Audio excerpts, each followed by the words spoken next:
एक बच्चा जिसे मिली बिना गुनाह के ही सजा। एक बच्चा जो अपने माता पिता के रिश्ते के बीच मौत की बलि चढ़ गया। बिगड़ते रिश्ते की वजह से मां ने ली एक 4 साल के बच्चे की जान। जी हां दोस्तों, एक ऐसी मां जिसने पति से बदला लेने के लिए अपनी ममता को सरेआम शर्मसार कर दिया। एक ऐसी मां जिसने अपने तलाकशुदा पति की खुशी को छीनने के लिए अपने बच्चे की मुस्कुराहट को हमेशा के लिए बंद कर दिया। लेकिन आखिर ये सब हुआ क्यों? क्या है इसके पीछे की पूरी वजह? और क्यों एक मां ने अपने 4 साल के बच्चे को मारा? कौन था ये बच्चा और कौन थी इसकी मां? अगर आप भी जानना चाहते हैं तो वीडियो को एंड तक देखिए।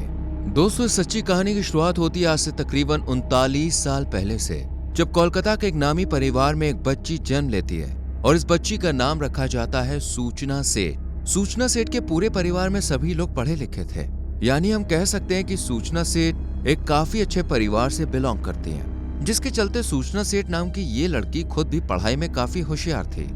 इसने कोलकाता की ही एक नामी यूनिवर्सिटी से अपनी ग्रेजुएशन की डिग्री ली और इसके बाद इसने संस्कृत में पोस्ट ग्रेजुएशन भी किया। इतना ही नहीं मेरे दोस्त, सूचना सेठ को हिंदी भाषा के अलावा और भी कई लैंग्वेजेस की अच्छी खासी नॉलेज थी और इसने आगे चलकर एआई यानी कि आर्टिफिशियल इंटेलिजेंस की पढ़ाई भी की थी, जिसके चलते सूचना सेठ ने अपनी खुद की एक एआई रिलेटेड कंपनी की भी शुरुआत की थी, जिस कंपनी को इसने नाम दिया माइंडफुल एआई लैब। अब जब इसने अपनी कंपनी की शुरुआत की तो इसका काम काफी अच्छे से चलने लगा और इसने बड़े होने के बाद अपना घर भी चेंज कर दिया।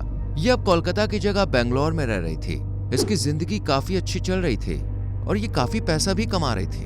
अभी बीती 6 जनवरी को सूचना सेठ गोवा में एक होटल की टिकट बुक कराती है, जहां वो अपने बच्चे के साथ जाती है और इसकी रिटर्न टिकट 9 तारीख की थी।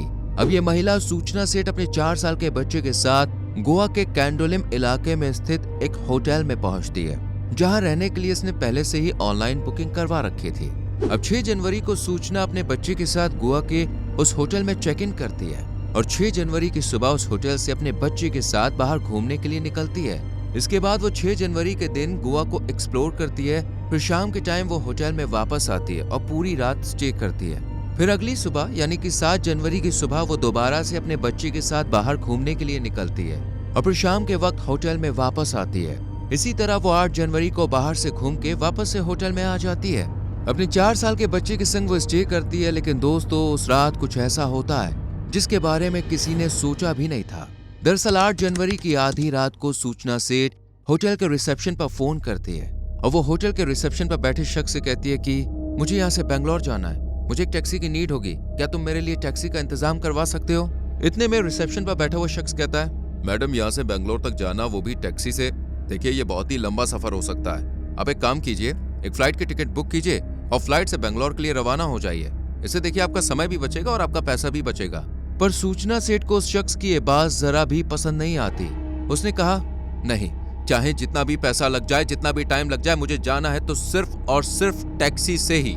अब होटल के स्टाफ को क्या करना, वो प्लेन से जाए या टैक्सी से जाए, इसलिए वो कुछ ही समय में सूचना के कहने पर बेंगलोर के लिए एक टैक्सी बुक कर देते हैं और ऐसे करते हुए रात के तकरीबन 1 बजे सूचना गोवा के उस होटल से चेकआउट करती है। लेकिन दोस्तों यहाँ पर गौर करने वाली बात ये थी कि इस समय सूचना के हाथ में उसका वो 4 साल का बच्चा मौजूद नहीं था, जो पिछले 2 दिनों से उसके साथ में रह रहा था। अब सूचना उस होटल से निकल जाती है और अपनी टैक्सी में बैठकर बेंगलोर के लिए रवाना हो जाती है।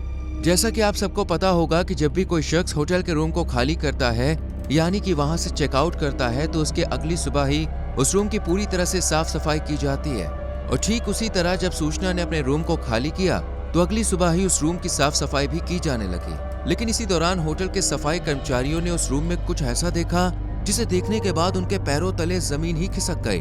कर्मचारियों ने रूम में देखा कि फर्श पर खून की कुछ बूंदें पड़ी हुई हैं। जैसे ही सफाई कर्मचारियों ने ये देखा तो उन्होंने फौरन ही होटल के मैनेजर को फोन मिलाया और बताया कि इस रूम में तो खून के धब्बे हैं। जिसके बाद होटल के मैनेजर ने वहां की लोकल पुलिस को कॉल किया और पुलिस को बताया कि हमारे होटल के एक रूम में खून के धब्बे पड़े हुए हैं। इसके बाद पुलिस आती है और अपनी जांच पड़ताल शुरू कर देती है। तभी पुलिस होटल के स्टाफ से पूछती है कि इस रूम में आखिरी बार कौन ठहरा था? तभी स्टाफ बताता है कि जी लास्ट टाइम इस रूम में बेंगलोर से आई हुई सूचना सेठ नाम की एक महिला रुकी थी। लेकिन तभी मैनेजर बताते हैं कि उन्होंने रात को 1 बजे यहाँ से बेंगलोर जाने के लिए हमसे टैक्सी भी बुक करवाई थी। अब जैसे ही पुलिस अफसर ये बात सुनते हैं तो उनका सर चकरा जाता है, क्योंकि पहला ये कि आखिर कोई महिला इतनी रात को टैक्सी क्यों बुक करवाएगी, वो भी यहाँ से बेंगलोर के लिए। लेकिन ये सिर्फ एक बात नहीं थी जिसने पुलिस को हिला दिया था, बल्कि दूसरी वजह ये थी कि उसी समय स्टाफ के एक मेंबर ने पुलिस को ये बता दिया था कि सूचना सेठ यहाँ आए तो एक बच्चे के साथ थी, लेकिन जब उन्होंने रात के समय चेकआउट किया ना, तब उनके हाथ में अपने लगेज के अलावा और कुछ भी नहीं था, यानी कि वो बच्चा मिसिंग था।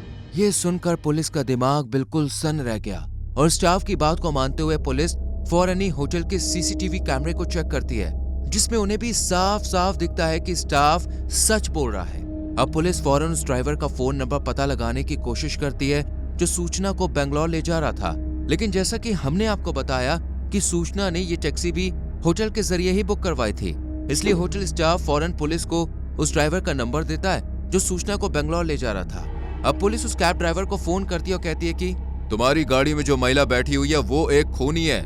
ये सुनते ही ड्राइवर के तो होश ही उड़ जाते हैं, लेकिन पुलिस वाले उसे समझाते हुए कहते हैं कि हमारी बात ध्यान से सुनो, तुम अभी जहां कहीं भी जाओ वहां चाय पीने के लिए या किसी बहाने से रुको और किसी से पूछो कि वहां सबसे नजदीकी पुलिस स्टेशन कौन सा है और फौरन उस महिला को लेकर उस पुलिस स्टेशन तक पहुंचो, वहां के थानेदार से हमारी बात कराओ। पुलिस की बात सुनकर कैब ड्राइवर रास्ते में पड़ने वाले एक पुलिस स्टेशन की तरफ गाड़ी को मोड़ता है और सूचना कुछ भी समझ पाती उससे पहले ही वो उसकी सच्चाई पुलिस को बता देता है और वहीं पर सूचना सेठ को पकड़ लिया जाता है। इसके बाद गोवा की पुलिस वहां पहुंचती है और पूरे मामले को अपने हाथों में लेते हुए वापस से सूचना को गोवा ले आती है और इसके बाद सूचना सेठ के साथ पूछताछ शुरू कर दी जाती है। उससे पूछा जाता है कि आखिर उसने अपने बच्चे को कहाँ गायब कर दिया। तब सूचना कहती है मैंने मार कर अपने बैग में रखा हुआ है, जिसके बाद बैग को चेक किया जाता है और पुलिस को बैग में बच्चे की बॉडी नजर आती है, यानी सूचना बिल्कुल सही बोल रही थी। पर अब सवाल ये आता है कि आखिर सूचना ने अपने बच्चे के संग ऐसा क्यों किया होगा, आखिर क्यों उसने अपने 4 साल के बच्चे को मौत के घाट उतार दिया। तो दोस्तों, इस पूरे सच को जानने से पहले हमारे चैनल क्राइम फाइल्स को सब्सक्राइब जरूर करें, बेल आइकॉन प्रेस करें। अब चलिए जरा सा फ्लैशबैक में चलते हैं। सूचना सेठ अपनी कंपनी को सेट करने के लिए बेंगलोर आई थी और बेंगलोर में आने के कुछ समय बाद ही इसकी मुलाकात वेंकट रमन नाम के एक बंदे से होती है, जो कि असल में बेंगलोर का नहीं बल्कि केरल का रहने वाला था। हालांकि वो भी सूचना की तरह ही एक अच्छी फैमिली से बिलोंग करता था और वो भी पढ़ाई लिखाई में काफी अच्छा था। और ऐसे ही मुलाकात के कुछ समय के बाद इन दोनों को एक दूसरे से प्यार हो जाता है, जिसके चलते साल 2010 में इन्होंने एक दूसरे से शादी कर ली और शादी के तकरीबन 9 साल बीतने के बाद इन्होंने अपने घर में एक नन्ही खुशी देखी, यानी कि दोस्तों साल 2019 में इनके घर में एक बेटे का जन्म हुआ। अभी तक देखिए सब कुछ बिल्कुल ठीक था, लेकिन साल 2020 में जब कोरोना ने देश दुनिया में अपने पांव पसारने शुरू किए, तभी इन दोनों के रिश्ते के बीच दरार पड़नी शुरू हो गई। अब धीरे धीरे करके इनका रिश्ता दिन पर दिन बिगड़ने लगा और कुछ ही समय बाद इन दोनों के बीच रिश्ते इतने ज्यादा बिगड़ गए कि इन्होंने एक साथ न रहकर अलग अलग रहना शुरू कर दिया, जिसके बाद इनका बेटा अपनी मम्मी के संग यानी कि सूचना के संग रहने लगा। लेकिन इसी दौरान उस बेटे का पिता यानी वेंकट रमन अलग अलग वक्त पर उससे मिलने के लिए आता रहता था। अब जाहिर सी बात है वो अपने बच्चे से तो मिलेगा ही, क्योंकि उसकी लड़ाई सूचना के साथ थी, बच्चे के साथ थोड़ी ना थी जो वो अपने बच्चे से नाराज रहेगा। अब ऐसे ही वेंकट रमन अपने बच्चे से मिलने आता रहता है, लेकिन वेंकट रमन का अपने बेटे से मिलने आना सूचना को जरा भी पसंद नहीं आ रहा था। वो चाहती थी कि वो कुछ ऐसा करे ताकि वेंकट रमन कभी भी अपने बेटे से मिलने ना आ पाए, और यही वजह रही कि उसने कोर्ट में अपने और वेंकट रमन के तलाक के लिए अर्जी लगा दी। पर दोस्तों यहाँ से भी सूचना के हाथ सफलता नहीं लग सकी, क्योंकि अदालत ने भी वेंकट रमन को हफ्ते में 4 बार अपने बच्चे से मिलने की परमिशन दे दी और कहा कि इस दौरान सूचना उससे कुछ भी नहीं कहेगी। कोर्ट के इस फैसले से सूचना और ज्यादा भड़क गए, क्योंकि वेंकट रमन तो अभी पहले की तरह ही अपने बच्चे से मिलने आता रहता था।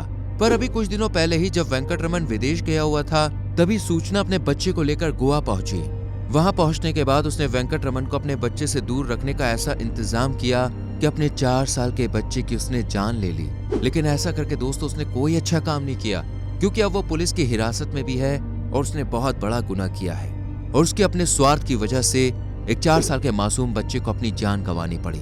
ये वाकई में रोंगटे खड़े कर देने वाला किस्सा है, क्योंकि एक माँ अपने बच्चे के संग ऐसा कैसे कर सकती है, वो भी उस बच्चे के साथ जिसे उसने 9 महीने अपनी कोख में रखा। क्या ये ममता का कत्ल नहीं है? शायद इस माँ की दोस्तों ममता मर चुकी होगी जो उसने अपने बच्चे का ये हाल किया। इस किस्से पर आपका क्या कहना है कमेंट सेक्शन में जरूर लिखें। वीडियो को लाइक करके शेयर करके हमारे चैनल क्राइम फाइल्स को सब्सक्राइब करें, जिससे आने वाली रियल क्राइम स्टोरीज आपसे मिस ना हो। अपना ख्याल रखें, सावधान रहें।